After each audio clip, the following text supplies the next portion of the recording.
So it's looking more and more like the Chargers are going to trade down from their 5th overall pick. Is that a mistake? I think so. Here's 6 reasons why. Speaking of mistakes, if you're not subscribed to the channel yet, please do so. I'm about 83 subscribers away from occasionally being able to afford a slice of pizza. Reason number 1, Tyreek Hill. One of the things that Jim Harbaugh recently argued was that the only position on the field that doesn't need help from anyone else is the offensive line. The idea being a strong run game can control the clock and keep the defense rested, as well as a quarterback off its back. And the core of what he said makes sense, and it is true, but not as an absolute. Just look at the Cowboys and Zach Martin. They still have him anchoring the line, but struggled last year. Their run game didn't dominate. Was that their offensive system? Possibly, but the point being, just having a really good player out there doesn't mean you're going to dominate. Also, you could argue other positions can be pretty standalone. A great recent example was the addition of Tyreek Hill to the Dolphins. Tua looked like he was on the way out of the league, but with Tyreek, he's looked better, but still flawed. Not to mention, Tyreek Hill has produced a lot without having much of an offensive line. You could argue some of that is the coaching, or maybe Tua gets the ball out fast, but I don't know about that. Regardless, it's pretty obvious that Tyreek has a huge impact on that team. So the point being here, if they're trading out just to get a guard who could be impactful in every play, you could argue a guy like Malik Neighbors could have a similar value if moved around. So overall, I don't buy this idea that offensive lineman is the only one that doesn't need anyone else on the field. It's like what Jim Harbaugh's personal hero, Judge Judy, once said, "Don't pee on my leg and tell me it's raining." Reason number 2, the scheme. As has been reported by many, the reason why Chargers are looking to trade down is because they want to strengthen their right guard position, or even right tackle. And to be honest, it's pretty reasonable, considering they have Jamari Salyer at right guard and Trey Pipkins at right tackle. Neither are exactly entrenched Pro Bowlers by any means. Not to mention, neither have particularly excelled in the run game. But it's unclear to me if those struggles aren't completely unrelated to what was going on with the team. If you look at someone like Sean Slater, who had an 80 run grade in his first season, he had a run grade of 59 last year, according to PFF. I think there's some reason for optimism that these players could improve in a system like Greg Roman's, which is not hard to fathom considering how much he runs 12 and 13 personnel. I get into a lot of detail about this in my Greg Roman video. A link in description. The main takeaway is the scheme has more bodies devoted to making room for running plays. Doing so mitigates any sort of skill issues you might have on an individual basis on the offensive line. Number 3, the Super Bowl. Obviously, for decades, it was defense and running game wins you championships. And it was very true. The key point here is was. You have to go back to 2014 for the last time a run game based team won the Super Bowl. That's basically 10 Super Bowls since. It's a pretty decent sample size. Of course, trends change, and you can argue with the proliferation of too high that it makes sense to run right now, and I wouldn't disagree with that. But who knows how long that defensive style will be in vogue. But I still think that, considering there's been 10 Super Bowls, it really feels like passing game is here to stay.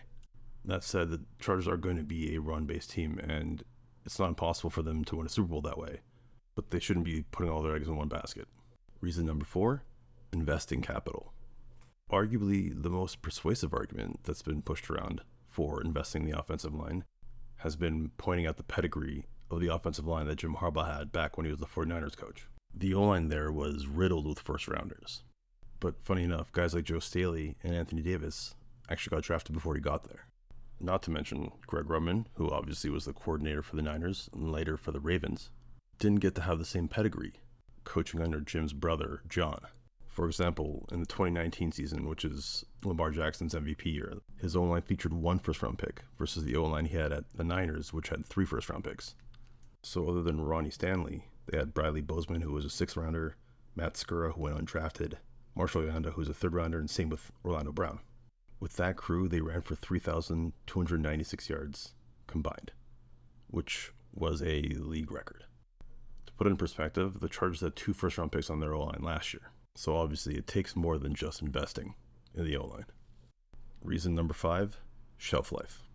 I also pointed this out in my Greg Roman video, but it still applies here. One of the most obvious trends with Greg Roman and all of his stints in the NFL is that his offenses do very well in the first season, but become stagnant and predictable the longer he stays. Once there's a season worth of tape and teams see what new wrinkles he's added at his new stop, Roman hasn't really figured out how to counter any sort of moves like that. However, another trend from his stops is that he's never had a star receiver to play with. Would he know what to do with a good receiver if he had one? It's unclear, but it wouldn't be a bad idea to find out, especially with 3 very good prospects.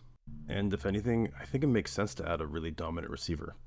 For one, having a guy like that creating even more space to run game wouldn't hurt. Not to mention, when teams then figure him out in the second year, he has another wrinkle to add, one that isn't easy to game plan against. You can't tell me that having a freakish wide receiver wouldn't mitigate any adjustments that teams make against him. Reason number 6, they could miss out on ...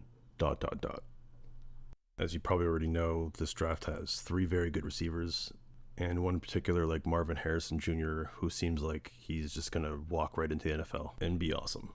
But I guess you could make that argument about a guy like Taliese Fuaga, maybe. Or at least some have. Fuaga was mostly a tackle at Oregon State, but a lot of people think that he can transition to right guard. Current Cowboy star Zach Martin was also a tackle in college, and he transitioned to being an all-pro in the NFL. And Zach Martin is largely credited with a lot of those strong Dallas Cowboys running games you've seen. But that was Zach Martin. There's no guarantee that Fuaga is that. And the odds of Marvin Harrison Jr., Malik Neighbors, or even Roman Dunze turning into a star are a lot higher. The reason for that being, you've seen them play that position at a high level already in college at least. With all that said, I'm not completely against the Chargers trading down. I can understand it in scenarios where they get a major haul of picks. It'd be hard to turn down a first-round pick next year and that kind of thing. But if the haul is something like a day 2 and day 3 pick, I just don't see the point. Doing something like that would be almost as big of a mistake as not liking this video or subscribing to the channel. Thanks again for watching.